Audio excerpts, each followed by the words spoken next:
সুপ্রিয় দর্শক, আমরা যাচ্ছি বাংলা ভিশনের নিয়মিত আয়োজন সংবাদ পর্যালোচনা বিশ্লেষণধর্মী অনুষ্ঠান নিউজ অ্যান্ড ভিউজে। আপনাদের সঙ্গে আছে আমি রিশান আসলা। দর্শক, এই অনুষ্ঠানে আমরা সমসাময়িক নানা বিষয় সহ উল্লেখযোগ্য সংবাদগুলো নিয়ে পর্যালোচনা করে থাকি। সেই পর্যালোচনায় অংশ নিতে আমার সঙ্গে স্টুডিওতে দুজন অতিথি রয়েছেন। তারা হলেন আবু আলম শহীদ খান, সাবেক সচিব, এবং সিনিয়র সাংবাদিক ও বিএফইউজের সাবেক সভাপতি এম আবদুল্লাহ। আপনাদের দুজনকে অসংখ্য ধন্যবাদ। আমরা আলোচনা শুরু করবো, তবে আমরা যেহেতু একটু গেল দিনের উল্লেখযোগ্য সংবাদগুলো জেনে আলোচনা শুরু করতে চাই। গেল দিনের উল্লেখযোগ্য সংবাদগুলো জানাতে বার্তা কক্ষ থেকে আমার সঙ্গে যুক্ত হচ্ছেন সহকর্মী গোলাম মাইনুল হাসান। আহসান, আপনি কি আমাকে শুনতে পাচ্ছেন? শুনতে পাচ্ছি আপনাকে। আহসান, আমাকে একটু গেল দিনের উল্লেখযোগ্য সংবাদগুলো যদি একটু জানান। হ্যাঁ রিশান, আজকে আমাদের বাংলা ভিশনে যে নিউজগুলো পিক করেছে তার প্রথম নিউজটা ছিল যে গণহত্যার আসামিকে নিয়ে বেশি না খেলতে দিল্লিকে আহ্বান জানিয়েছে মূলত বিএনপির নেতারা। এটা ছিল গণফোরামের প্রোগ্রাম, তাদের কাউন্সিলে এই কথাটা বলেছেন, এবং গণফোরামের সুব্রত চৌধুরী এই কথাটি বলেছেন। এখানে বিএনপি স্থায়ী কমিটির সদস্য আমি সদস্য মোহাম্মদ চৌধুরী উনিও ছিলেন। তো এখানে একটা বড় বিষয় যে আমাদের শেখ হাসিনা তৎকালীন যে আমাদের যে সাবেক প্রধানমন্ত্রী, উনি ইন্ডিয়া থেকে বহুদিন যে পালানোর পর থেকে কিন্তু নানা ধরনের বিবৃতি দিচ্ছেন, বিভিন্ন ধরনের কথা বলছেন। এই প্রেক্ষিতে কিন্তু বিষয়টা এসেছে। এবং আমাদের পরবর্তী নিউজ যদি আমরা দেখি, আমাদের ভারতে আমাদের যে প্রচুর বাংলাদেশি চিকিৎসা নিতে চান তাদেরকে একটি হসপিটাল বলেছে, কলকাতার জেএন রায় হসপিটাল, ওরা বলেছে বাংলাদেশে চিকিৎসা দেবেন না। যদি এই বিষয়ে আমাদের পররাষ্ট্র উপদেষ্টা প্রতিক্রিয়া জানিয়েছেন। উনি বলেছেন এই বিষয়টা আসলে ভারতের মিডিয়া যে ভূমিকা নিয়েছে তা বাংলাদেশের সম্পর্কে নেতিবাচক প্রভাব পড়বে এবং বাংলাদেশ কোনো দেশের হুমকি নয়, এটি উনি ব্যাখ্যা করেছেন। আমরা আগের পরের নিউজটা যদি আমি দেখি, তো বিএনপি বারবারই এই বর্তমান সরকারের কাছে নির্বাচনের একটা রোডম্যাপ চাচ্ছে, সেটা সুনির্দিষ্ট করে বলেছেন যে একটা রোডম্যাপ তারা চান আর কি। এই বিষয়ে তারা বেশ জোরালোভাবে বক্তব্য দিয়েছেন। এবং আমরা দেখছি জামায়াতের আমির উনি ডক্টর শফিকুর রহমান উনি বলেছেন যে বাংলার আকাশে কিছু শকুন ঘুরছে। তো এই বিষয়গুলোর বাইরে যদি বলি, কুমিল্লায় একটা সংবর্ধনায় অন্তর্বর্তী সরকারের উপদেষ্টা আসিফ মাহমুদ সজীব উনি বলেছেন শেখ হাসিনার মতো পরিণতি না চাইলে জনগণের ম্যান্ডেটই হতে হবে ক্ষমতার একমাত্র অবলম্বন। উনি আসলে সংস্কারের কথাটি ইঙ্গিত করেছেন।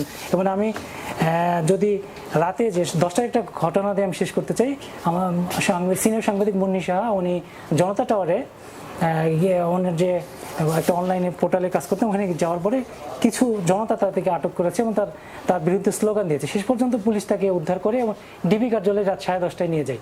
তো এই ছিল শেষ। আজকে যদি সংবাদের কথা বলি, এই ছিল নির্বাচিত সংবাদ।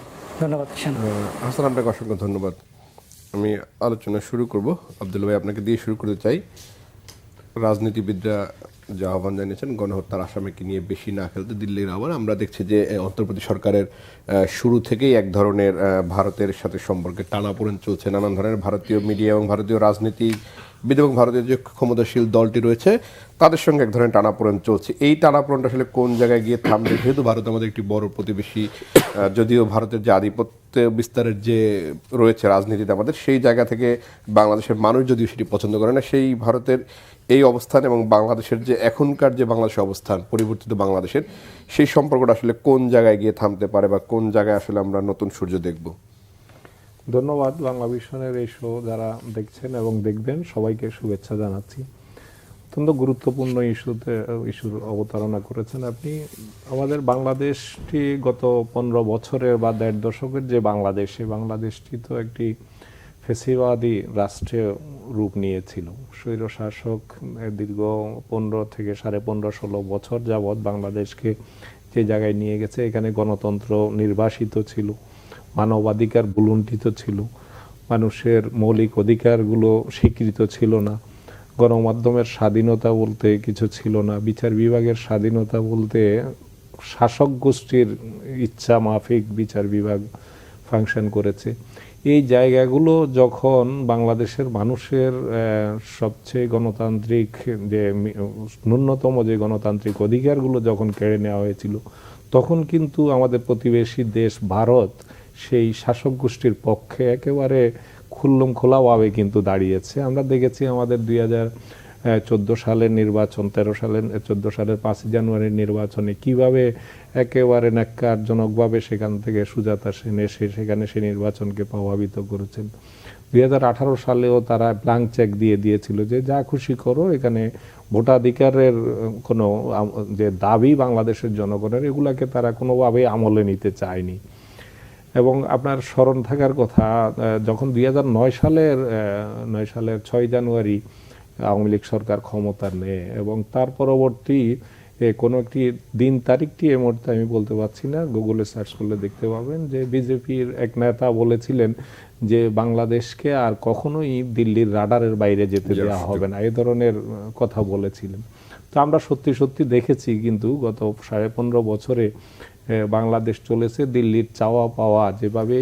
এমনও শোনা গেছে যে বাংলাদেশের গুরুত্বপূর্ণ মন্ত্রণালয়গুলোতে কারা থাকবেন এটা সেখান থেকে নির্ধারিত হয়ে আসতো, বিশেষ করে অর্থ, তারপরে শিক্ষা, এই জাতীয় পররাষ্ট্র, এই জায়গাগুলোতে কাদেরকে বসানো হবে সেই চয়েসটাও তাদের উপর ছেড়ে দেওয়া হতো। এর বিনিময়ে তারা এখানে আওয়ামী লীগ সরকারকে টিকিয়ে রাখবে, এই জাতীয় বিষয় ছিল। আর তারা তো যা কিছু চেয়েছে, আমাদের যে নো রোড থেকে শুরু করে যা কিছু যেভাবে চেয়েছে সব কিছু সেভাবে পেয়েছে। তো স্বাভাবিকভাবে এটার যখন একটু হোঁচট খায়, তখন এটা স্বাভাবিকভাবে ভারত এতে ক্ষুব্ধ, অসন্তুষ্ট হবে। এটা কোনো অস্বাভাবিক কোনো বিষয় না, কারণ সবসময় শেখ হাসিনার বিষয়ে এমনি আওয়ামী লীগ সবসময় ভারত বান্ধব দল হিসেবে পরিচিত ছিল। আওয়ামী লীগ যখনই ক্ষমতা ছিল ভারত সর্বোচ্চ সুবিধা পেয়েছে। এগুলোর কারণে তাদের আওয়ামী লীগের প্রতি তাদের দুর্বলতা, এটাও খুবই তাদের জায়গা থেকে যদি আমি বলি তাহলে এটা খুবই তাদের ন্যায্য অবস্থান। তারা চাইবে, যে কোনো দেশ চাইবে যে তারা প্রতিবেশী দেশ বা পার্শ্ববর্তী দেশ থেকে সর্বোচ্চ সুবিধা আদায় করে নিতে। এখন আমরা কতটা আমাদের দেশপ্রেমের জায়গা থেকে, জাতীয় স্বার্থের জায়গা থেকে আমরা কতটা দেব, এই বিষয়গুলো বিবেচনা থাকার কথা, কিন্তু সেটা আমাদের বিবেচনায় কখনো আমাদের যে বিগত 15-16 বছরে যারা শাসন ক্ষমতায় ছিলেন তাদের লক্ষ্য ছিল শুধু যে কোনো মূল্যে হোক যে আঞ্চলিক পরাশক্তি ভারতকে তুষ্ট করে গদিটাকে টিকিয়ে রাখা। এই মানসিকতা থেকে সর্বোচ্চ ছাড় তারা দিয়ে গেছেন। এবং আমরা শুনেছি যে বিগত নির্বাচনের আগেই পররাষ্ট্রমন্ত্রী বলেছেন যে, এবং সরকারের নেতারা বলেছেন যে দিল্লির সাথে বোঝাপড়া হয়ে গেছে, আমরা এই ক্ষমতায় থাকছি, বা এই জাতীয়, মানে যেই ভাষাই বলুন না কেন, কথাটা ছিল, মূল থিমটা ছিল এরকম যে দিল্লির সাথে বোঝাপড়া হলেই আর এই দেশে ক্ষমতার পরিবর্তন হওয়ার কোনো সুযোগ নাই। তো এই প্রেক্ষাপটে তো স্বাভাবিকভাবেই যখন এই 5ই আগস্টের যে অবসরণীয় বিপ্লবের মধ্য দিয়ে শেখ হাসিনার সরকারের যে পতনটা, এটা ভারতের কাছে কল্পনারও অতীত ছিল। কারণ তার সব কিছু গত 15-16 বছরে সব কিছু যেভাবে নির্বাচন ব্যবস্থাকে ধ্বংস করে দিয়ে ভোটাধিকার হরণ করে যে জায়গায় নিয়ে গিয়েছিল, এ ধরনের একটি ঘটনা আকস্মিকভাবে এভাবে ছাত্র জনতার বিপ্লবে এভাবে ঘটবে, এটা তাদের মানে চিন্তারও বাইরে ছিল। এর মধ্য দিয়ে মূলত ভারতের যে পররাষ্ট্রনীতি বিভিন্ন গত 15-16 বছরের, এটা বিরাট এক বিপর্যয়ের মুখোমুখি হয়েছে। এই বিপর্যয় কাটিয়ে উঠতে তাদের একটু সময় লাগবে। তারা, আমার মনে হচ্ছে যে এখনো সম্বিত ফিরে পাওয়ার জন্য এখনো যে বিষয়গুলো আসছে, যে তারা বোঝানোর চেষ্টা করছেন, যেখানে আমাদের এখান থেকে চলে যাওয়া সেই সাবেক প্রধানমন্ত্রী শেখ হাসিনা, তিনি হয়তো তাদেরকে বোঝানোর চেষ্টা করছেন যে আমার এখনো ওখানে আমার যে মেকানিজমগুলো, আমার যে সেট আপ, এগুলো অনেক কিছুই এখনো সক্রিয় আছে, আমি ফিরে যেতে পারবো এবং তোমরা সহযোগিতা করো। এটা হয়তো তারা বিশ্বাস করছে, কিন্তু বাস্তবতা হচ্ছে বাংলাদেশের যে 5ই আগস্টের পরের বাংলাদেশ কিন্তু একটি অন্যরকম বাংলাদেশ। এখানে তারুণ্য শক্তির যে মহা জাগরণ ঘটেছে, এখানে ইচ্ছা করলেই ফেসিবাদী শক্তি আবার ফিরে আসতে পারবে। ভারতীয় কর্তৃপক্ষ, ভারতের যে আপনার পররাষ্ট্র মন্ত্রণালয় বা তাদের গোয়েন্দা সংস্থা, তাদেরকে যদি এটা বিশ্বাস করানোর চেষ্টা হয়, আর তারা যদি বিশ্বাস করেন, আমি মনে করি এটা ভুল করবেন। বরং নতুন যে এখানে জাগরণ ঘটেছে তারুণ্য শক্তির, তারুণ্যের মধ্যে যে ভারত বিদ্বেষী একটা পরিবেশ, ভারতের বিরুদ্ধে মনোভাব তৈরি হয়েছে, এটাকে কিভাবে ক্ষোভ তৈরি হয়েছে, এটাকে প্রশমন করে কিভাবে সৎ প্রতিবেশী সুলভ আচরণ করে এই সম্পর্কের যে শীতল অবস্থাটাকে, এই বরফ কিভাবে গলানো যায়, এই চেষ্টা, এদিকে নজর দেওয়া উচিত ভারতীয় কর্তৃপক্ষের, আমি মনে করি। যেহেতু আমরা কেউ কাউকে এই সীমানা তো আমরা প্রতিবেশী কেউ চেঞ্জ করতে পারবো না, তো সেই জায়গাটাতে দায়িত্বশীলতার জায়গা থেকে মনে হচ্ছে ভারত এই জায়গাটা থেকে খুব বেশি তারা একপেশে চিন্তা করছে। তারা যেভাবে শেখ হাসিনার দৃষ্টিতে দেখছেন, এইভাবে দেখলে হবে না, তাদেরকে দেখতে হবে নতুন প্রেক্ষাপটে দেখতে হবে। 5ই আগস্ট বিপ্লব উত্তর বাংলাদেশকে সেইভাবে দেখতে হবে। এই জায়গাটা যত দেখতে দেরি করবে এবং তত তাদের ভুল হবে, তাতে করে সংকট বাড়বে, দুই দেশের মধ্যে মনস্তাত্ত্বিক যে দূরত্বটা এটি বাড়তে থাকবে এবং এটা কারোর জন্যই সুখকর হবে না। আমরা একটু আবুল শহীদ খান, আমি আপনাকে যদি ভারতের পররাষ্ট্র নীতি, যেটা আব্দুল ভাই বললেন, ভারতের পররাষ্ট্র নীতি অনেকটা বিপর্যয়ের মুখে আওয়ামী লীগের পতনের পরে। এই জায়গাটা থেকে আমরা যদি আমরা দেখি যে বর্তমান সরকার ক্ষমতা আসার পরও আমরা দেখেছি যে তারা ভারতকে কিন্তু ইলিশ দিয়েছেন পূজা উপলক্ষে, অর্থাৎ এক ধরনের ভালো সম্পর্ক তৈরির একটা প্রচেষ্টা এই সরকারের মধ্যে ছিল, সেটি হয় উল্টো ভারতের গণমাধ্যমে বাংলাদেশের এই সরকার নিয়ে নানান ধরনের নেতিবাচক সমালোচনা হয়েছে। অন্যদিকে যদি আমরা একটু ইসকন, সাম্প্রতিক ইসকনকে নিয়েও বেশ টানাপোড়েন চলছে। যদি আমরা যদি নেপালের দিকে তাকাই, যেখানে 90% বেশি হিন্দু, তাদের সাথে কিন্তু একটি ভালো সম্পর্ক রয়েছে। অর্থাৎ এই ইসকনের বিরোধিতা বা হিন্দুদের সাথে সম্পর্ক বা ভারতের সাথে সম্পর্কে এই বিষয়গুলো কিভাবে পর্যালোচনা করবেন? প্রথমত একটা দেশের সাথে আরেকটা দেশের যে সম্পর্ক, সেটা তো সম্পর্কটা গড়ে উঠবে স্বাধীনতার সার্বভৌমত্বকে অক্ষুণ্ণ রেখে ন্যায় নীতির ভিত্তিতে, হ্যাঁ, এবং সমান সমান। আমরা ছোট দেশ হতে পারি, জিওগ্রাফিক্যালি ছোট দেশ, লোক সংখ্যা 18 কোটি, সেই তুলনায় ভারত অনেক বড় দেশ এবং তারা বিশাল শক্তিশালী একটা দেশ। উনি যেটা বলেছেন যে তাদেরকে পরাশক্তি বলা হয় নেগেটিভ অর্থে, বাট শক্তি তো একটা বড় শক্তি আর কি। সেই কারণে একটা দেশের সাথে যখন সম্পর্ক গড়ে উঠবে, সেই সম্পর্ক গড়ে উঠতে হবে ন্যায় নীতির ভিত্তিতে এবং সমানে সমানে। আমাদের কিছু সমস্যা থাকতে পারে, তাদের কিছু সমস্যা থাকতে পারে, এই সমস্যাগুলোর সমাধান আলাপ আলোচনার মধ্য দিয়ে করতে হবে। তো এই অঞ্চলে 47 সালে ভারত বিভাগের পর থেকে পাকিস্তানের সাথে ভারতের সম্পর্ক ছিল পুরোপুরি অবিশ্বাস, আস্থাহীনতা এবং বিশ্বাসহীনতার সম্পর্ক, ঘৃণার সম্পর্ক। ওটা একটা সম্পর্ক এবং ওই সম্পর্কটা এখনও আছে কাশ্মীরকে নিয়ে এবং পাকিস্তানের নানান ইস্যু নিয়ে, তাদের নানান ইস্যু নিয়ে পাকিস্তানের সাথে।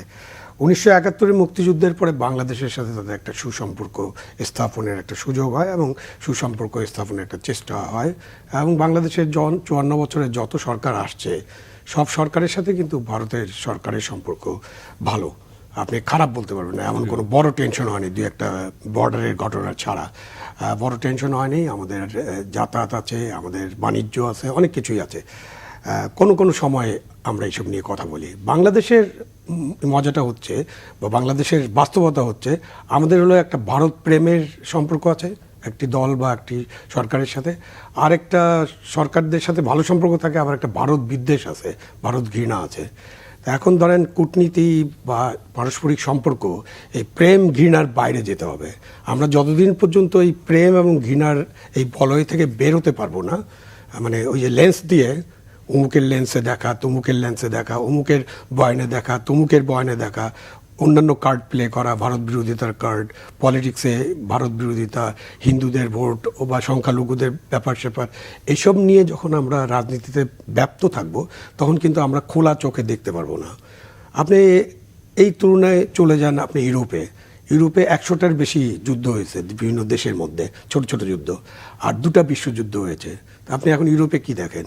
ইউরোপের দেশগুলোর মধ্যে এখনও তো বিশাল যুদ্ধ একটা চলছে ইউক্রেন এবং রাশিয়ার মধ্যে। তাতে কি রাশিয়া থেকে গ্যাস সাপ্লাই বন্ধ হয়ে গেছে? জার্মানিতে ট্রেন বন্ধ হয়ে গেছে, যাতায়াত বন্ধ হয়ে গেছে, কিছুই হয়নি। সো তারা কিন্তু একটা জায়গায় যে তাদের সরকার বা তাদের জনগণ ঠিক করেছে যে আমাদের উন্নয়নের জন্য, আমাদের কল্যাণের জন্য, জনগণের উন্নয়ন এবং কল্যাণের জন্য, জীবনমান উন্নয়নের জন্য আমাদেরকে যা যা করতে হবে সেই জিনিসগুলো আমরা খোলা মনে করব। এবং আমাদের দেশগুলোর নানান পলিটিক্স থাকতে পারে, ভারতের নানান পলিটিক্স থাকে। ভারতের পররাষ্ট্রনীতি তো শুধু বাংলাদেশকে নিয়ে না, ভারতের পররাষ্ট্রনীতি পুরো বিশ্বকে কেন্দ্র করে। তাদের আরব বিশ্বেও তাদের একটা নীতি আছে, তাদের রাশিয়ার সাথে একটা নীতি আছে, ইউরোপের সাথে আছে, আমেরিকার সাথে আছে, কানাডার সাথে আছে, আবার তাদের মধ্যে অনেক টেনশনও আছে। তো এই ক্ষেত্রে আমি যেটা মনে করি, নাগরিক হিসেবে আমাদের একটু খোলা চোখে সব জিনিসগুলো বিবেচনা করতে হবে। কেন ভারত আমাদের, উনি তো বললেন যে প্রতিবেশী বদলানো যাবে না, এটা যেমন সত্য কথা। 1700 কিলোমিটার বর্ডার আছে এটা চারিদিকে, 3 দিকে অলমোস্ট বঙ্গোপসাগর ছাড়া।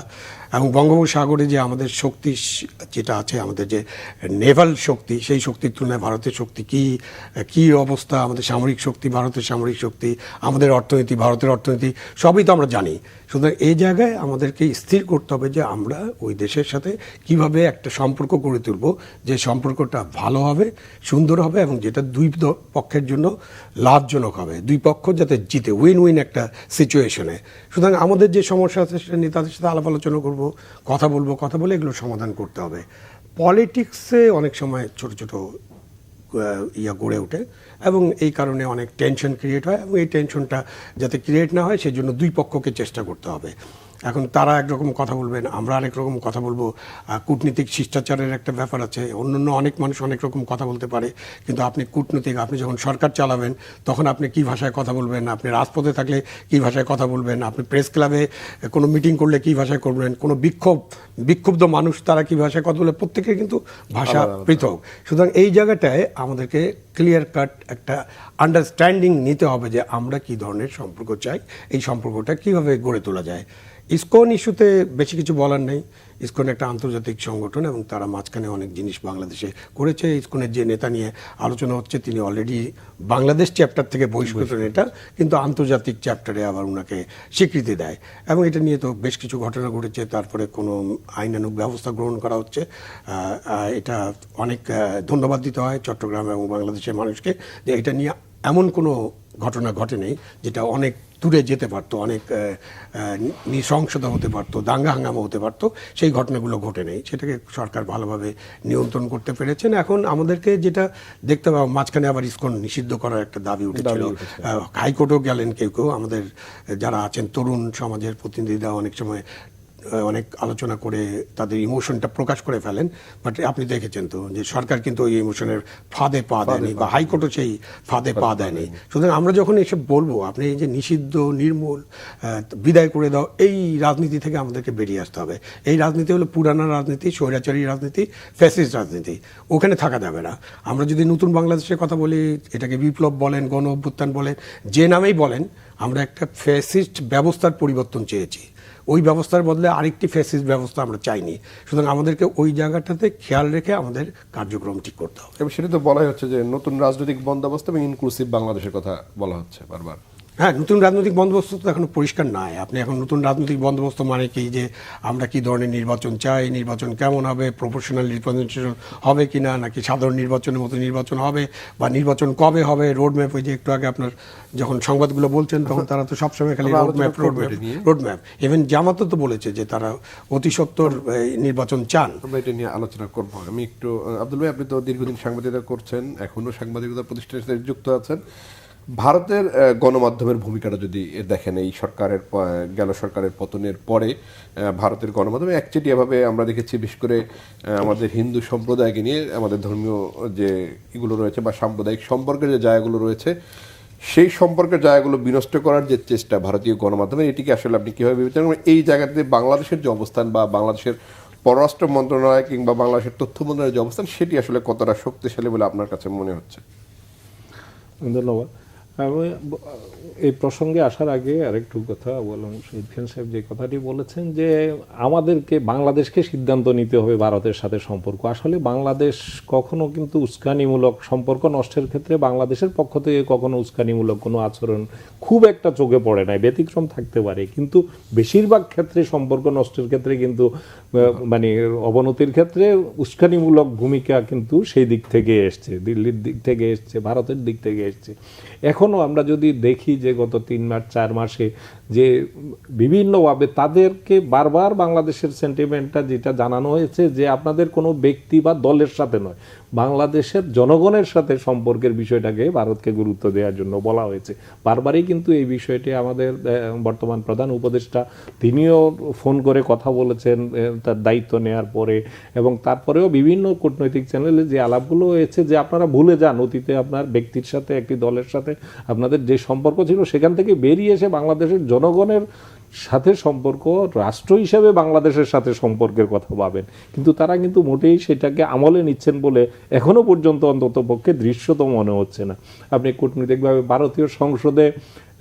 ভারতের সংসদে আলোচনা হয় বাংলাদেশের সংখ্যালঘু, তথাকথিত সংখ্যালঘু নির্যাতনের কথা। আপনি চিন্ময়ের গ্রেপ্তারের পরে সেখান থেকে দাবি আসে, যে নিন্দা জানানো হয়, দাবি আসে তাকে মুক্তি দিতে হবে। কেন? বাংলাদেশের কি বাংলাদেশের নাগরিক নাকি ভারতের নাগরিক? যদি ভারতের একজন নাগরিক এখানে এসে গ্রেপ্তার হতো তাহলেও তাদের উদ্বেগ জানানোর একটা জায়গা ছিল। বাংলাদেশের নাগরিকের বিরুদ্ধে আইনগতভাবে তিনি এখানে বিশৃঙ্খলা সৃষ্টি করবেন, সরকারকে অস্থিতিশীল করার জন্য চট্টগ্রাম থেকে লং মার্চ ঘোষণা করবেন, এমন কি ঘটেছে যে বাংলাদেশের সংখ্যালঘুরা চট্টগ্রাম থেকে ঢাকার উদ্দেশ্যে লং মার্চ করতে হবে, এই কর্মসূচি ঘোষণা করবে? তো এই ধরনের পরিস্থিতি, এটা আইনশৃঙ্খলাজনিত পরিস্থিতি, সেইটাকে মোকাবিলা করার জন্য যখন ব্যবস্থা গ্রহণ করা হয়, তখন যখন দিল্লি উদ্বেগ প্রকাশ করে, মুক্তি দাবি করে, তাহলে বুঝতে হবে যে বাংলাদেশের সরকারের পদক্ষেপটি যথার্থ ছিল এবং সেটা যে সেখান থেকে সুপরিকল্পিতভাবে সেখান থেকে যে এগুলোকে এই উস্কানির কাজগুলো করা হচ্ছে, বাংলাদেশের এই সরকারকে অস্থিতিশীল করার চেষ্টা হচ্ছে, সেটা কিন্তু সেভাবে কিন্তু প্রমাণিত হয়ে যায় তাদের অবস্থান দেখে। এবং সেখানে ইন্ডিয়ার পার্লামেন্টে যে ভাষায় সেখানে কথা বলা হচ্ছিল, এগুলা খুবই কূটনৈতিক শিষ্টাচারের বাইরে গিয়ে বলা হচ্ছিল। এখন আসি, আপনি যে ভারতীয় মিডিয়ার কথা বলেছেন, ভারতীয় মিডিয়া কিন্তু সতীত্ব হারিয়েছে অনেক আগেই। যদি আমি এই 4 মাসের কথা নাও বলি, বিভিন্ন সময়ে আমরা দেখেছি সেখানকার মিডিয়া বিভিন্নভাবে তাদের এমন সব আজগুবি রিপোর্ট করে তাদের মাঝে মধ্যেই বিশ্বব্যাপী তাদের সেসব অপপ্রচারের বিরুদ্ধে কিন্তু নানানভাবে তদন্তে উঠে এসছে। বিভিন্ন বিশ্ব মিডিয়ার পক্ষ থেকে সরেজমিন তদন্ত করে দেখেছে তারা কতটা ভুয়া রিপোর্ট সেখান থেকে প্রচারিত হয়। এর আগে কিন্তু এই ভারতের মিডিয়ার নাম হয়ে বিশ্বব্যাপী একটা তকমা পেয়েছিল যে গদি মিডিয়া। গদি মিডিয়ার মতো এতে মানে একটা দেশের মিডিয়াকে যখন ভারতের মতো একটি বৃহৎ রাষ্ট্র, যেখানে অনেক দায়িত্বশীল মিডিয়াও আছে, এটা অস্বীকার করার উপায় নাই, কিন্তু আমরা দেখছি কিছু কিছু মিডিয়া সবসময় এবং তাদের দায়িত্বশীলতার জায়গা থেকে এতটা দায়িত্বহীন আচার আচরণ করে থাকেন। আমরা দেখছি একদম পরিকল্পিতভাবে গত 4-5 মাস ধরে মিথ্যাচার করে চলেছে, আজগুবি সব কথা। ডক্টর ইউনূস পালিয়ে গেছেন এবং সেটা কোন মিডিয়াতে হয়েছে, যেটাকে আমরা একটা সময় খুব গুরুত্বের সাথে ওই মিডিয়াকে আমরা বলতাম যে খুব একটা নির্ভরযোগ্য মিডিয়া, সেই মিডিয়াতে প্রচার করে দিল ডক্টর ইউনূস পালিয়ে গেছেন। তো এই জাতীয় এবং অহরহ মিথ্যাচার প্রত্যেক দিন আপনি দেখবেন, এমন সব আজগুবি সব, এতে করে হচ্ছেটা কি, হচ্ছেটা যে পুরো ভারতবর্ষের যে মিডিয়ার যে তাদের বিশ্বাসযোগ্যতার জায়গাটি একেবারে তলানিতে চলে যাচ্ছে, তারাও ক্ষতিগ্রস্ত হচ্ছে। আমাদের এখানে সাময়িকভাবে বিশৃঙ্খলা কিছু শৃঙ্খল লোকজন বা যারা পতিত সরকারের অনুসারীদেরকে সাময়িকভাবে উজ্জীবিত করার, চাঙ্গা করার একটা প্রচেষ্টা তাদের আছে এবং এর পিছনে আমি মনে করি যে লুটের, যে বাংলাদেশ থেকে যে লক্ষ কোটি টাকা লুট হয়েছে, এই লুটের অর্থ আমার ধারণা এটার পেছনে ব্যবহার হচ্ছে এবং কিছু নতুন সৃষ্ট কিছু মিডিয়া সেখানে এমনভাবে উপস্থাপন করছে বিষয়গুলোকে, যেটা একদম হাস্যকর বললেও কম বলা হবে। এবং আপনি দেখেছেন এর আগে তাদের রিপোর্টগুলো নিয়ে বিবিসি ওয়ার্ল্ড তদন্ত করে তারা বলেছে যে এগুলার কোনো ভিত্তি নাই, আল জাজিরা তদন্ত করেছে, রয়টার্স তদন্ত করেছে। এই ধরনের ঘটনা অতীতে কিন্তু কখনো ঘটে না এবং এই তদন্ত করে তারা সেটা আবার বিশ্ব মিডিয়া এসছে যে এই রিপোর্টগুলো, এবং ফেক নিউজ তাদের কত আসছে এবং রিউমার স্ক্যানার কিন্তু প্রতিনিয়ত এগুলা রিপোর্ট যাচাই করে তারা জানাচ্ছে যে এইসব ভুয়া রিপোর্টের কথা।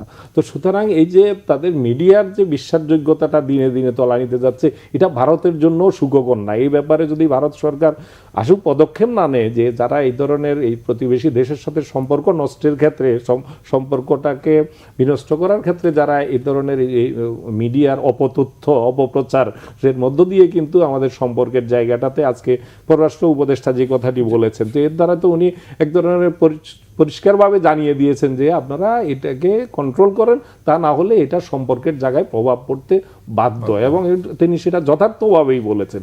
আর বাংলাদেশের মিডিয়ায়, ভারতীয় মিডিয়ার এই যে অপপ্রচারের বিরুদ্ধে বাংলাদেশের মিডিয়ারও কিছু দায়িত্ব আছে, সেই জায়গাটাতে আমরা হতাশাজনকভাবে দেখছি যে এগুলোকে খণ্ডন করে প্রকৃত চিত্রগুলো তুলে ধরা, যখন সেখানে যেটা করছে সেটার যে সরেজমিন সেটাকে মানে বিপরীতে তুলে ধরা, এই জায়গার যাতেও বাংলাদেশের মিডিয়ার এক ধরনের নির্লিপ্ততা, নির্বিকার একটা ভূমিকার জায়গা আছে। আমাদের মনে হয় দেশের স্বার্থে, জনগণের স্বার্থে, বাংলাদেশের গণতন্ত্রের স্বার্থে, গণতন্ত্রকর্মী মানুষের যে আকাঙ্ক্ষার জায়গাটা আছে, সেই জায়গাটা থেকে এই মিডিয়ার ভারতীয় মিডিয়ার অপপ্রচারের বিরুদ্ধে আমাদের ভূমিকা রাখার একটি জায়গা আছে।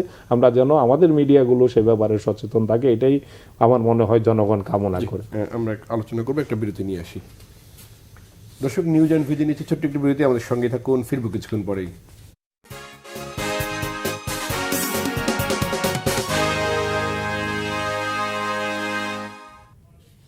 সুপ্রিয় দর্শক, বিরতিবার আবারও স্বাগত জানাচ্ছি নিউজ অ্যান্ড ভিউজে। স্যার, আমরা আলোচনা করছিলাম, আপনি নির্বাচনী রোডম্যাপের কথাটি বলছিলেন এবং রাজনৈতিক দলগুলো এই সরকার দায়িত্ব নেওয়ার পর থেকে নির্বাচনী রোডম্যাপ ঘোষণা দেওয়ার দাবি জানাচ্ছে এবং তারা যে কাজগুলো তারা করবেন সেগুলো একটা আগাম জানানোর জন্য এই সরকারের মধ্যে বেশ কয়েকটি কমিশন গঠন করেছে সংস্কারের জন্য। সেই সংস্কার এবং নির্বাচন এই এক ধরনের টানাপোড়েনের মধ্যে রয়েছে এই মুহূর্তে বলা যায়। সেই টানাপোড়েনে আসলে আমাদের আগামীতে কি আছে, ভবিষ্যতে আপনার কি মনে হয় কোন জায়গাগুলোতে আমাদের এই রাজনৈতিক ঐক্যমতগুলো তৈরি হওয়া দরকার বা এই টানাপোড়েন দূর করা দরকার? না, দেশে তো একটা দেশের বর্তমান পরিস্থিতিতে একটা রাজনৈতিক ঐক্যমত তো ইট ইজ এ মাস্ট, এর বাইরে তো কিছু নেই। কেন আপনারা যারা স্বৈর শাসনের বিরুদ্ধে যে সংগ্রাম করেছে, যে পলিটিক্যাল পার্টিগুলো, জনগণের বিভিন্ন অংশ, শ্রমিক, কৃষক এবং সাধারণ জনতা, আর পরবর্তীতে ছাত্র জনতার যে গণ অভ্যুত্থান, তো এটার মধ্য দিয়ে যে দেশটা গড়তে হবে, সেই দেশে রাজনৈতিক মতৈক্য ছাড়া এটা গড়া যাবে না।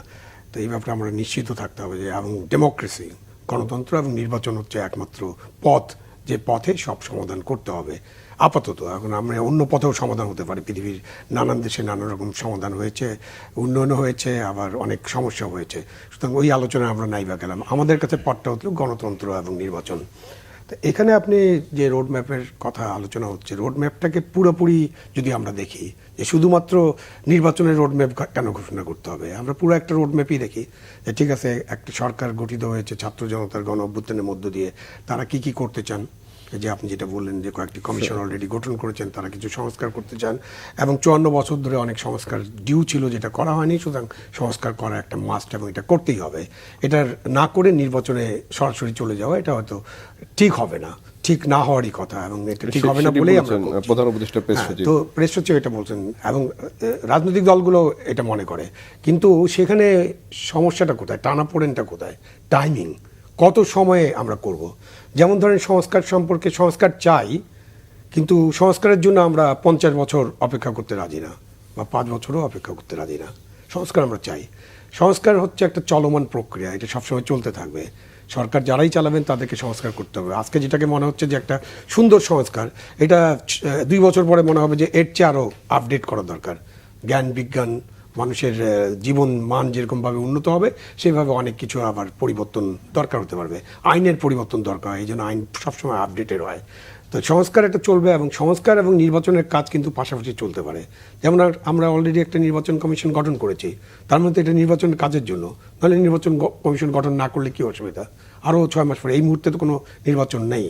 তার মানে নির্বাচন কমিশনের কিছু কিছু কাজ আছে যেটা সংস্কারের মধ্য দিয়েও চলতে পারে। যেমন নির্বাচন কমিশনের কাজ হচ্ছে তাদের অফিস টফিস যা আছে সব কিছু ঠিকঠাক করা, সেখানে কিছু প্রয়োজন আছে কিনা, ভবিষ্যতে নির্বাচন হলে অতীতের নির্বাচনে কি কি ভুল ত্রুটি ছিল সেগুলো কি হয়ে তারা ঠিক করবেন সেটা নিয়ে আলাপ আলোচনা করা, প্রয়োজন বোধে অন্যান্য স্টেক হোল্ডারের সাথে আলোচনা করা। ভোটার লিস্ট আপডেটের কাজ এখনই শুরু হতে পারে, আগামীকাল সকাল থেকে শুরু হতে পারে, এবং এটা খুব ইজিয়ার কাজ। 111 গভর্নমেন্টের আমরা অনেক সমালোচনা করলেও ভোটার লিস্টের ব্যাপারে কিন্তু তাদেরকে একটা ধন্যবাদ দিতে হবে, যে ভোটার লিস্ট এবং ছবিযুক্ত ভোটার তালিকা এবং যে আইডি নম্বর একটা আছে ভোটারদের, যেটা ব্যবহার করা একেবারে বাধ্যতামূলক না, বাট আছে। এবং আমাদের যে জন্ম সনদপত্রের যে উন্নয়ন হয়েছে, যে জন্ম সনদপত্র ছাড়া কিন্তু এখন আপনি প্রাথমিক বিদ্যালয়ের ক্লাস 1ও ভর্তি হতে পারবেন না। সো আপনার কাছে জন্ম সনদপত্র আছে, ভোটার লিস্ট আছে, আপনি এখন ভোটার লিস্ট আপডেট করা আপনার জন্য খুবই সহজ একটা কাজ, এবং এটা আপনি শুরুই করতে পারেন। এবং শুরু করলে তো কোনো অসুবিধা নেই, কেউ আপনাকে বলবেন না কেন আপনি এই কাজটা করছেন। তো এগুলো যদি শুরু করা যায়, তখন যে টানাপোড়েন, অবিশ্বাস বা আস্থাহীনতার সংকট কিন্তু কেটে যাবে। এবং সে কারণে আমি মনে করি রোডম্যাপ, রাজনৈতিক দল যেভাবে বলে, আমি নাগরিক হিসেবে মনে করি আমাদের একটা বড় রোডম্যাপ দরকার, যে আমরা এই সংস্কারটা করব। ওনারা বলেছেন অলরেডি 31 ডিসেম্বরের মধ্যে সংস্কার কমিটিগুলো রিপোর্ট দেবে এবং সেটা নিয়ে তারা আলাপ আলোচনা করবেন। সেটার জন্য তারা 3 মাস সময় রেখেছেন। তো মার্চের 31 তারিখের মধ্যে যদি আলাপ আলোচনা শেষ করে মোটামুটি একটা ফাইনাল করা যায় যে এই মুহূর্তে কি কি সংস্কার আমরা করব এবং কি কি সংস্কার চালু থাকতে হবে, এবং সেখানে যদি রাজনৈতিক দলগুলোর একটা মতৈক্য হয় এবং তাদের কমিটমেন্টের উপর আমি খুব জোর দেই। কারণ আমরা 90 দেখেছি, আমরা 71 দেখেছি, যে সমস্ত স্বপ্ন আকাঙ্ক্ষা নিয়ে মানুষ রক্ত দিয়েছে, রাজপথ রঞ্জিত করেছে, বুকের রক্ত ঢেলে দিয়েছে, সেই স্বপ্ন এবং আকাঙ্ক্ষা পূরণ করার জন্য পলিটিক্যাল পার্টিগুলো সেইভাবে কমিটেড কাজ করেনি। সুতরাং এখন যে সংস্কার হবে, 90-তেও একটা কমিটমেন্ট ছিল 3 জোটের রূপরেখা, বিস্তারিত আলোচনা করার দরকার নেই, আমরা তখন মেনে নিচ্ছি, কিন্তু তারপরে আমরা কোনো কাজ করিনি। এবং তারপরে আমরা যা করেছি, প্রথম 10 বছর ছাড়া, গণতন্ত্রের প্রথম 10 বছর স্বৈর শাসনের পরে, তারপরে তো আমাদের নানান সমস্যায় আমরা জর্জরিত হয়েছি। তো সেখানে সংস্কারের ব্যাপারে রাজনৈতিক দলের কমিটমেন্ট থাকতে হবে, এবং এই কমিটমেন্ট জনগণের কাছে থাকতে হবে, open commitment through media, through তাদের যে প্রচার, তাদের যে বক্তব্য, তারা যদি কোনো নির্বাচনের ম্যানিফেস্টো করেন, অথবা তারা যদি তাদের যে গঠনতন্ত্র আছে, গঠনতন্ত্রগুলো তো স্বৈরাচারী গঠনতন্ত্র ওই অর্থে যে বাংলাদেশের যে বড় বড় দলগুলো আছে তাদের মধ্যে নির্বাচনের মধ্য দিয়ে তৃণমূলের ভোট দিয়ে আপনার তো কমিটি হয় না, এবং কমিটি কীভাবে হয় আমরা সবাই জানি, বিস্তারিত আলোচনা নাই বা যাই। আপনার নমিনেশন কীভাবে দেওয়া হয় এটা আমরা সবাই জানি, কীভাবে নমিনেশন বেচা কেনা হয়, টাকার কাছে পেশি শক্তির কাছে নমিনেশন কীভাবে হেরে যায়, ওখান থেকেই তো ভোটের অবস্থাটা খারাপ হয়। আপনি যদি পেশি শক্তি দেখে তাকে নমিনেশন দেন, আপনি যদি টাকা দেখে তাকে নমিনেশন দেন, সে তো ওইগুলোই ব্যবহার করবে, এবং এইটা ব্যবহার করবে জেনেই কিন্তু তারা এটা করেন। সুতরাং তাদের কাছে জনগণ একটা কমিটমেন্ট প্রত্যাশা করে, আমি নাগরিক হিসাবে প্রত্যাশা করি, এবং ওপেন কমিটমেন্ট। সেটা তাদের গঠনতন্ত্রের পরিবর্তন আনতে হবে।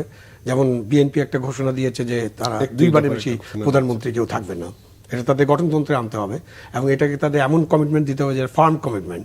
এখন বলার পরে তো কেউ কেউ বলেছিলেন না যে আমি তো রিটায়ার করে যাবো 57 বছর বা 59 বছরে, বাট আমরা তো সেটা দেখি নাই।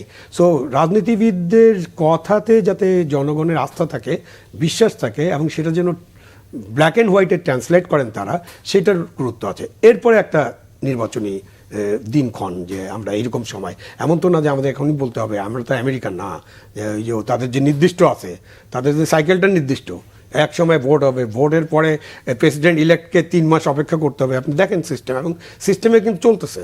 এখন আমেরিকাতে 2 জন প্রেসিডেন্ট বলতে পারেন আপনি, একজন ভোটে নির্বাচিত প্রেসিডেন্ট ওয়েটিং, উনি হোয়াইট হাউসে ঢোকার জন্য ওয়েট করছেন, আরেকজন হোয়াইট হাউসে আছেন, এবং তিনি কি সিদ্ধান্ত নিচ্ছেন? বাইডেন উনি হোয়াইট হাউস থেকে চলে যাবেন, তারপরে উনি সিদ্ধান্ত নিলেন, ইউক্রেনকে বলে দিলেন যে তুমি আমার যে দূরপাল্লার মিসাইলগুলো দিচ্ছি তুমি ব্যবহার করো। এইটা মানে কোথায় কোন লেভেলে গেলে এইরকমভাবে একটা দেশ পরিচালিত হতে পারে? আমরা হয়তো ওই লেভেলে যেতে পারবো না, বাট আমাদের আকাঙ্ক্ষা তো থাকবে যে আমাদের এমন একটা স্বচ্ছতা, জবাবদিহিতা লেভেল থাকবে, এমন একটা সিস্টেম থাকবে যে সিস্টেম কখনই করাপ্ট এবং ফ্যাসিস্ট হবে না, যে সিস্টেমটা জনগণকে একটা মানবিক, গণতান্ত্রিক, উদার, অসাম্প্রদায়িক এবং বৈষম্যহীন বাংলাদেশ গড়ে তোলার সহায়তা করবে। এই আমাদের শেষ লাইনটাতে ধরে বৈষম্যহীন বাংলাদেশ গড়ার একটি তৈরি করবে, কিন্তু সেই জায়গাটা আসলে আমরা কি রাষ্ট্র সংস্কার, কাঠামোগত সংস্কার, ভোটের গণতন্ত্র, না রাজনৈতিক সংস্কার, কোনটাকে বেশি গুরুত্ব দেওয়া উচিত? আমরা তো দীর্ঘদিন দেখছি যে রাজনৈতিক দলগুলো এক ধরনের কমিটমেন্ট করে কাজ করে, আর এক ধরনের নির্বাচনী ইশতেহার দিয়ে যাচ্ছে, বছরের পর বছর সেটি বাস্তবায়নের কোনো নমুনা নেই। আসলে এই বিতর্ক কখনো শেষ হবে না আর কি। বাংলাদেশের রাজনৈতিক, আমাদের তো মনে মগজে কিন্তু সংস্কার হয় না। আমরা সংস্কারের কথা কিন্তু আমরা বলি, এটাকে সংস্কার একটা পপুলার শব্দ, যদিও একটা সময় এটা খুব একটা গালির মতো হয়ে গেছিল। 1/11-এর সময় সংস্কারপন্থী বললেই এটা একটা গালির জায়গায় চলে গিয়েছিল। এখন আবার এই সংস্কারটা আমাদের কাছে খুব মানে আকর্ষণীয় বিষয় হয়ে দাঁড়িয়েছে। তো এই যে সংস্কারের কথা আমরা কিন্তু সবাই বলছি, কেউ কিন্তু অস্বীকার করছি না যে সংস্কারের প্রয়োজন আছে, কিন্তু আবার আমরা তাড়াহুড়ো জায়গাও আছে আমাদের যে সংস্কারের। এটা বাস্তবতা যে একটি নির্বাচিত সরকারের বিকল্প কিন্তু নির্বাচিত সরকার। এ ধরনের অন্তর্বর্তী সরকার দীর্ঘ সময়ে দেশ শাসন করতে গেলে কিছু সমস্যা তো হয়ই। কারণ হচ্ছে যে এই যে ধরেন 20-25 জনের একটা উপদেষ্টা পরিষদ, তাদের তো আর গ্রাসরুট লেভেল পর্যন্ত তাদের কোনো চেইন অফ কমান্ড নেই, যে কারণে অনেক সিদ্ধান্ত বাস্তবায়নের ক্ষেত্রে বা মেসেজগুলো যে পাবলিকের কাছে যে সেভাবে কনভে করার ক্ষেত্রে কিন্তু সেরকম কোনো যোগসূত্র সেভাবে একদম মাঠ পর্যায়ে পর্যন্ত নেই। এটা উপদেষ্টারাও অনেকে স্বীকার করেন। কিন্তু এটাও সত্য যে একটা বিপ্লবের মধ্য দিয়ে জনগণের আকাঙ্ক্ষার যে আকাশচুম্বী একটা আকাঙ্ক্ষা, একটা প্রত্যাশার জায়গা তৈরি হয়েছে, তারা কি চায় সেটাকেও গুরুত্ব দেওয়ার একটা জায়গা আছে। এখন বিএনপিও তো সংস্কার চাচ্ছে, প্রধান যারা আগামী দিনে ক্ষমতার প্রত্যাশী, জামাত ইসলামীও দিনে দিনে তারা শক্তি সঞ্চয় করছে আগামী নির্বাচনে বড় ধরনের ফাইট দেওয়ার জন্য। তো তারা কিন্তু সংস্কারের ব্যাপারে অভিন্ন মত। এখানে পার্থক্য যে জায়গাটা আছে, বিএনপি বলছে যে এটার সংস্কারের নামে এটা অনির্দিষ্টকাল পর্যন্ত এভাবে মানে অন্তর্বর্তী সরকারের অধীনে দেশ চলাটা নিরাপদ না, সমস্যা বাড়বে। তারেক রহমান যে কথা বলেছেন যে যত দিন যাবে, যত দীর্ঘায়িত নির্বাচন যত বিলম্বিত হবে, সংকট তত বাড়বে, ষড়যন্ত্র তত বাড়বে। এটা একেবারে উড়িয়ে দেওয়ার মতো কথাও না। তাদেরও তো সংস্কারের কথা, বিএনপির পক্ষ থেকে 31 দফা সংস্কার প্রস্তাব দিয়ে সেটা বাস্তবায়নের উপর জোর দেওয়া হচ্ছে। কিন্তু সংস্কার কমিশন যেগুলো গঠন করা হয়েছে এগুলোর অধিকাংশ ক্ষেত্রে এগুলোর গতিটা খুবই মন্থর। এটা আমি ব্যক্তিগতভাবে মনে করি এটা হতাশাজনক। এটার এই গতিটা দৃশ্যমান নয়। একমাত্র নির্বাচন সংস্কারের যে কমিশন আছে তাদের কিছু তৎপরতা দেখা যাচ্ছে, সংবিধান সংস্কারে মাঝে মধ্যে দুই একটি আলোচনা এগুলো দেখা যাচ্ছে, কিন্তু এটার যে আরো দৃশ্যমান অগ্রগতি হওয়া দরকার সেই জায়গাটাতে আমার কাছে মনে হচ্ছে ঘাটতি আছে। জনপ্রশাসন সংস্কারের তেমন কোনো আমি খুব বেশি আমার অন্তত চোখে পড়ছে না প্রশাসন সংস্কার কমিশন কি করছে, পুলিশ সংস্কার কমিশন কি করছে খুব একটা কিন্তু চোখে পড়ছে না। তো এটা কেন? এই সংস্কার কমিশন ডিসেম্বর পর্যন্ত তাদেরকে সময় দেওয়া হয়েছে। এই সময়ের মধ্যে যদি কোনো কিছু একটা ফলাফল জাতির কাছে তুলে ধরতে হয় তাদেরকে তো আরও প্রোঅ্যাক্টিভ হতে হবে, এবং তাদের যে তৎপরতা দৃশ্যমান হওয়ার কথা সেটা কিন্তু সেভাবে আসছে না বলেই নানান ধরনের মানে অবিশ্বাসের জায়গা তৈরি হচ্ছে। রাজনৈতিক দলগুলো এ ধরনের আশঙ্কা করতে শুরু করেছে যে তাহলে কি এর পিছনে কোনো ষড়যন্ত্র কাজ করছে কিনা, অন্য ধরনের কিছু হবে কিনা, নির্বাচন বানচাল করার কোনো চিন্তা আসছে কিনা, এই জাতীয় সন্দেহ সংশয় যারা ক্ষমতার প্রত্যাশী এবং ক্ষমতার ধার প্রান্তে বলে মনে করে তারা তো অবশ্যই এ ব্যাপারে এই বিলম্বটা তাদের জন্য একটা আশঙ্কার জায়গা তৈরি হওয়াটা কিন্তু এটা অমূলক নয়। আমি মনে করি সব পক্ষকে একটা সমঝোতার জায়গা, একটা বিশ্বাসের জায়গা, আস্থার জায়গায় যদি না আনা যায় তাহলে সংস্কারের কিন্তু অনেকগুলো চ্যালেঞ্জ আছে। এখানে এমন কিছু সংস্কার প্রস্তাব আসতে পারে আমরা ধারণা করি যেগুলো যদি ঐকমত্য না হয় তাহলে এই সংস্কার প্রস্তাবগুলো বাস্তবায়ন করা বাংলাদেশের বাস্তবতায় কিন্তু এটা একটা অসম্ভব ব্যাপার হয়ে দাঁড়াবে। এই জন্য কারো পারস্পরিক বিভেদ, অবিশ্বাস এগুলো যাতে যত কমিয়ে রাখা যায়, এই জায়গাটাতে দায়িত্বশীল সরকারের জায়গা থেকে যেমন এখানে এই জায়গাটাতে ভূমিকা আছে, এবং রাজনৈতিক দলগুলো স্টেক হোল্ডার যারা আছেন তাদেরও এই বিষয়টাতে তাদের একটা ভারসাম্যের জায়গা থাকা দরকার, যে যাতে পারস্পরিক বোঝাপড়ার মধ্য দিয়ে একটা জায়গায় আসা যায়। তা না হলে জনগণও যেমন সংস্কার ছাড়া কোনো নির্বাচনকে স্বাভাবিকভাবে নেবে না, আবার সংস্কারের নামে দীর্ঘ সময় অতিবাহিত করতে গেলেও সেটাও কিন্তু নানান ধরনের সংকটকে সঙ্গে রাজনৈতিক দল মানবে না, নানান ধরনের সমস্যা দিনে দিনে বাড়বে। এই বিষয়গুলোর জায়গায় সমন্বিত একটা জায়গায় আসার জন্য সবার সদিচ্ছা থাকা দরকার, পারস্পরিক দোষারোপের পরিবর্তে সদিচ্ছার জায়গাটাকে গুরুত্ব দেওয়া দরকার।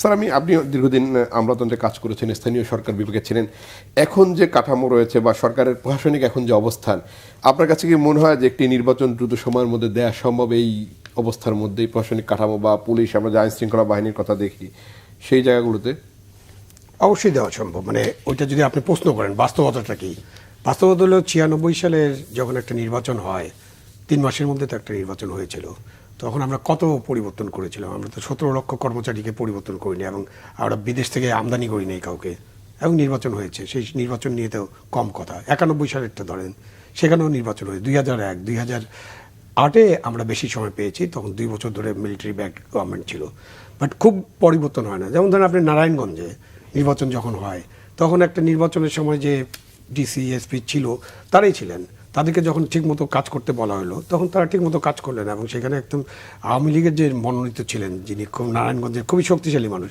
তাকে সেলিনা হায়াত আইভি পরাজিত করলেন না। তো এটা করা সম্ভব। আপনি লতিফুর রহমান সাহেব 2001 সালে কী করেছিলেন, তিনি তার একটা পদক্ষেপ নিয়ে সমালোচনা হয়েছিল, তিনি বলেছিলেন হোমওয়ার্ক করেছেন, 11 জন সচিবকে বদলি করেছিলেন। পরবর্তীতে কিছু ডিসি এসপি ইউনো এদেরকে বদলি করা হয়, ওসিদেরকে বিভিন্ন জায়গায় দেওয়া হয়, তারপরে নির্বাচন হয়েছে না, নির্বাচন করা সম্ভব। কিন্তু এখানে প্রশ্ন হলো যে এখন 24 সালের বড় প্রশ্ন হলো যে আমরা কি একই ধরনের ব্যবস্থা রেখে যেতে চাই কিনা, যে ব্যবস্থায় একটি দল একটি সরকারকে স্বৈরাচারীতে রূপান্তরিত করে।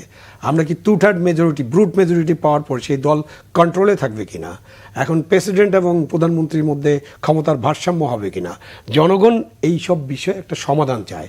সেই সংস্কারগুলো করা না হলে আপনি একটা নির্বাচন করা কোনো ইস্যু না, আপনি নির্বাচন করতে পারেন।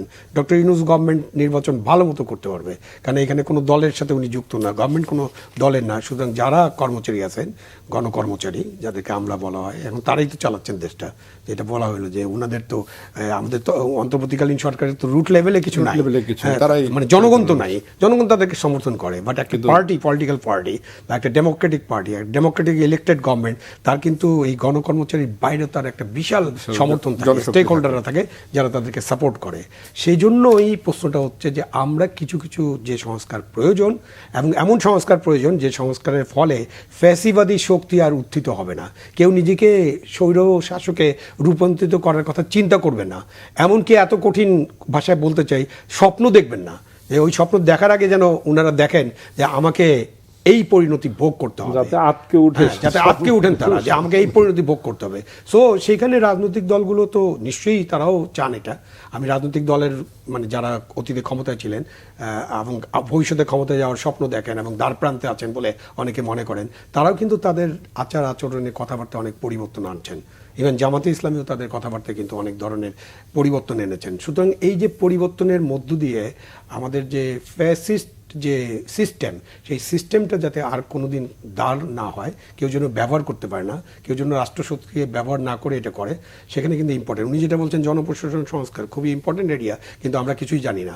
আপনি দেখেন, আবার ভারতের কথায় আসি, ভারতের সাথে আমাদের অনেক জিনিস নিয়ে অনেক তর্ক বিতর্ক, ওদের সাথে অনেক সম্পর্কই, কিন্তু ভারতের যে সিভিল সার্ভিস, এটাকে স্টিল ফ্রেম বলা হয়, এবং ভারত বিভাগের পরে 1947 সালের পরে সেখানকার যারা পার্টি ছিল, রাজনৈতিক দল, তাদের যে প্রধান ছিলেন তিনি কিন্তু সিভিল সার্ভিসে হস্তক্ষেপ করার চিন্তা করছিলেন, বাট বল্লভভাই প্যাটেল তিনি দাঁড়িয়ে গেলেন, না, আমাদের একটা শক্তিশালী সিভিল সার্ভিস দরকার ইউকের মতো, যেখানে ওই সিভিল সার্ভিস আমাদের গণতন্ত্রকে রক্ষা করবে।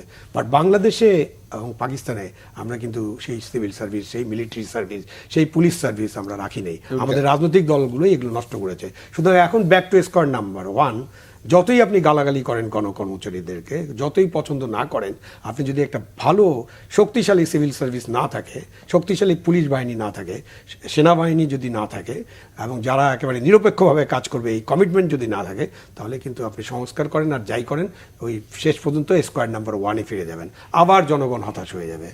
জি, আপনি আমার সেই দিকে আছে। আমি একটু গেল 15 বছরে লুটপাট হয়েছে অর্থনীতিতে ব্যাপক, এবং ব্যাংকিং খাত বিনষ্ট করা হয়েছে, এবং তার বড় একটি মাধ্যম ছিল বিদ্যুৎ জ্বালানি খাত থেকে অর্থ পাচার, সেই জায়গাটা, এবং সেটির একটা বড় ছিল, সেটির আসলে বড় ঢাল হয়ে দাঁড়িয়েছিল বিদ্যুৎ জ্বালানি সরবরাহের যে দ্রুত সরবরাহের বিশ্বায়ন, সেটি গতকাল জারির মাধ্যমে বাতিল করা হয়েছে। এর মাধ্যমে এই আইনের অধীনে যতগুলো চুক্তি করা হয়েছে সেগুলো নিয়ে কিছু ধোঁয়াশা তৈরি হয়েছে, এবং সেটি সরকার বলছে যে আসলে এগুলোর আর কোনো গুরুত্ব নেই, যেসব চুক্তি টুক্তি করা হয়েছে ভারতের সাথে, সেখানে ভারতের প্রসঙ্গে আবার আসলে সেখানে ভারতের সঙ্গে বেশ কয়েকটি চুক্তি রয়েছে। আপনার কি মনে হয় এই অর্থ পাচার এবং সেই জায়গাগুলোতে আসলে একটা সংকট তৈরি হবে কিনা? বর্তমান সরকারের অনেকগুলো ইতিবাচক পদক্ষেপের মধ্যে এটি একটি। বাংলাদেশকে গত 15 বছরে বাংলাদেশে আজকের অর্থনীতির যে ভঙ্গুর অবস্থা, অর্থনীতিকে একেবারে ফোকলা করে ফেলেছে, এর একটা অন্যতম মাধ্যম ছিল এই জ্বালানি এবং বিদ্যুৎ খাত। 2010 সালেই আমরা এটা নিয়ে, আমি ব্যক্তিগতভাবে আমার অনেকগুলো পত্রিকায় অনেকগুলো লিড নিউজ আছে, যে তখনই আমরা আশঙ্কা করছিলাম যে এই যে একটি দায় মুক্তি আইন করা হচ্ছে, এটার মধ্য দিয়ে মূলত পুরো বিদ্যুৎ খাতটাকে একটা লুটপাটের একটা বড় রাজ্য হিসেবে মানে তৈরি করা হচ্ছে, এবং তাই হয়েছে। আমরা দেখলাম যে একের পর এক বিনা টেন্ডারে কুইক রেন্টাল, তারপরে আইপিপির মাধ্যমে এমন সব বিদ্যুৎ কেন্দ্র তুলে দেওয়া হলো দলীয় লোকজনের হাতে, যেগুলো থেকে বিদ্যুৎ উৎপাদিত বিদ্যুৎ গ্রিডে আসছে না, কিন্তু তাদেরকে পেমেন্ট করতে হবে চুক্তির শর্ত অনুযায়ী, তাদেরকে ক্যাপাসিটি চার্জ দিতে হবে। একটা বিদ্যুৎ কেন্দ্রের ধরা যাক 300 মেগাওয়াট ক্যাপাসিটি আছে, সেখান থেকে আমি 1 মেগাওয়াট 1 কিলোওয়াটও বিদ্যুৎ পেলাম না, কিন্তু তাকে 300 মেগাওয়াট বিদ্যুতের দাম পরিশোধ করতে হয়েছে ক্যাপাসিটি চার্জের মানে। এ পর্যন্ত প্রায় শুধু ক্যাপাসিটি চার্জ মানে সর্বশেষ যে হিসাব 1.5 লক্ষ কোটি টাকা, এভাবে কোনো বিদ্যুৎ 1 ইউনিট বিদ্যুৎও না গ্রহণ করে 1.5 লক্ষ কোটি টাকা শুধু ক্যাপাসিটি চার্জই মানে পরিশোধ করা হয়েছে। এটা স্রেফ লুটপাট, বোঝাপড়ার মধ্য দিয়ে যে তোকে এই টাকা দেবো, আমার নির্দিষ্ট জায়গায় এত টাকা কমিশন বা এই টাকা ওখানে পৌঁছে যাবে, এভাবেই তো লুটপাট এবং পাচারের অর্থের যে বিষয়গুলো, পরিসংখ্যানগুলো, এগুলো কিন্তু এভাবেই আমাদের সামনে এসছে। একইভাবে আমরা যদি জ্বালানি, এটা তো এগুলো বিদ্যুতের জায়গাটা এবং গ্যাসের জায়গায় যে বাংলাদেশকে প্রথমবারের মতো বিদ্যুতে যেমন আমদানির দেশ করা হয়েছিল, এই আওয়ামী লীগ সরকারের আমলে কিন্তু বিদ্যুৎ আমাদের আমদানি করে ব্যবহার করতে হবে, এটা কিন্তু কল্পনাও করা যায়নি। কিন্তু এই আওয়ামী লীগের আমলেই আমাদেরকে বিদ্যুৎ আমদানি করতে হয়েছে। আমরা দেখছি এখন একটা প্রতিবেশী দেশ আদানির সাথে যে চুক্তিটা, কত আত্মঘাতী চুক্তি, এবং সেখানে কয়েক ধরনের লুটপাটের বন্দোবস্ত করা হয়েছে। একদিকে হচ্ছে যে বিদ্যুৎ কেনার ক্ষেত্রে ক্যাপাসিটি চার্জের একটা বিষয়, আরেকদিকে কয়লা সরবরাহের মধ্যে সেখানে যাচ্ছে তাই রেট ধরে তাদেরকে কয়লা সরবরাহ করতে হবে, কয়লার অর্থ বিতরণ করতে হবে। মানে যত ধরনের লুটপাটের যত বন্দোবস্ত আছে সবই এসব খাতে করা হয়েছে। এলএনজি আমদানির ক্ষেত্রে আমরা কি দেখলাম, যে আমাদের এর আগে আমাদের আলোচনা ছিল, এর আগের সরকার আওয়ামী লীগে 9 সালে আসার আগে পর্যন্ত আলোচনা হয়েছিল যে আমরা গ্যাস রপ্তানি করতে পারবো কিনা, কিন্তু আমাদেরকে গ্যাস আমদানিকারক দেশে রূপান্তর করেছে। এটা হচ্ছে বিগত সেই ফ্যাসিস্ট সরকারের সাফল্যের একটি। আমরা দেখলাম যে 2.25 লক্ষ কোটি টাকার এলএনজি আমাদের এই সময়ে আমদানি করতে হয়েছে, এবং সেই জায়গাতে দেখা গেছে যে যখন ভারত, আমাদের প্রতিবেশী দেশ ভারত, যখন $5 করে প্রতি ইউনিট এলএনজি আমদানি করছে, আমরা তখন ঢাকায় বসে 15 বছরের একই দেশের সাথে 15 বছরের এলএনজি আমদানি চুক্তি করছি $11 $11 মানে যখন ভারত করছে $5 কিনছে একই দেশ থেকে, সেই কাতার থেকে, তখন আমরা ঢাকায় বসে আমরা 15 বছর মেয়াদি একসঙ্গে চুক্তি করে নিচ্ছি, সেটা $11 করছি। তো এইগুলোর পিছনে এটা কি পরিমাণ, কোন পর্যায়ে লুটপাট হয়েছে, এই ডাটাগুলো দেখলেই আমরা বুঝতে পারি। এবং এখন যে আমাদের বিশেষ করে এই দায় মুক্তির মধ্য দিয়ে এটা নিয়ে কোনো আদালতে এ নিয়ে প্রশ্ন করা যাবে না, কখনো কোথাও এই সুযোগটা করে দেওয়ার কারণে ব্যাপারে যা খুশি তাই করা সম্ভব হয়েছে। জ্বালানি প্রতিমন্ত্রী যিনি ছিলেন এবং সাবেক যে প্রধানমন্ত্রী যিনি ছিলেন অনির্বাচিত, নানানভাবে দখলদারিত্বের মাধ্যমে তিনি কিন্তু এই মন্ত্রণালয়ের প্রধান ছিলেন, এই দায়িত্ব কিন্তু তিনি এড়াতে পারেন না। নসরুল আহমেদ ছিলেন প্রতিমন্ত্রী, কিন্তু মন্ত্রী ছিলেন কিন্তু প্রধানমন্ত্রী সহ। তো সুতরাং এই জ্বালানি এবং বিদ্যুৎ খাতে যে লুটপাট লক্ষ লক্ষ কোটি টাকার, এর দায় তাকে নিতে হবে, এবং এটার জন্য আমি মনে করি জবাবদিহিতার আওতায় আসা উচিত, এবং এই খাতে যে লুটপাট হয়েছে এটার একটা স্বচ্ছ একটা শ্বেতপত্র মানুষের সামনে আসা উচিত। স্যার, একদম শেষ দিকে আছে, আপনি যদি 1 মিনিটে বলেন যে এই আইনটির বিষয়টি, যেটা আইনটি এই অধ্যাদেশ করে এটি বাতিল করা হয়েছে, কিন্তু এই আইনের অধীনে যেই কাজগুলো করা হয়েছে সেটি আসলে গ্রহণযোগ্য কিনা, বা সেগুলোর আরো তদন্ত হওয়া, সেগুলো তো আলোচনা হতেই হবে, গ্রহণযোগ্য কিনা এটা তো আলোচনা হবে, এবং আমাদের বিভিন্ন তথ্য আছে যে আমরা কোথায় কি চুক্তি করেছি এবং সেই চুক্তির পরিণামে আমাদের কি হয়েছে। যে 1.5 লক্ষ কোটি টাকার উপরে আপনি ক্যাপাসিটি চার্জ দিয়েছেন, প্রথমত একটা জিনিস হলো ফান্ডামেন্টালি ক্যাপাসিটি চার্জ ছাড়া কিন্তু কোনো চুক্তি হবে না, সেটা আমাদেরকে বুঝতে হবে।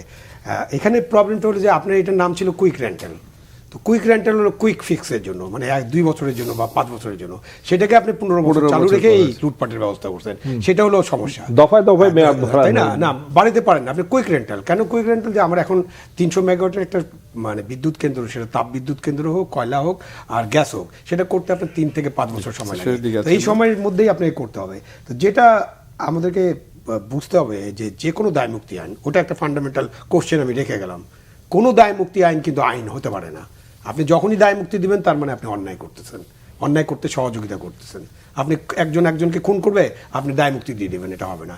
একজন কোনো ব্যবসার চুক্তি করবে, সে সরকারি কর্মচারী বা মন্ত্রী কিন্তু একজন সরকারি কর্মচারী, গণকর্মচারী, তো উনি একটা চুক্তি করবেন, আপনি তার দায় মুক্তি দিবেন, তো দায় মুক্তি পাইলে উনি তো ওই চুক্তিতে উল্টাপাল্টা কাজ করবে।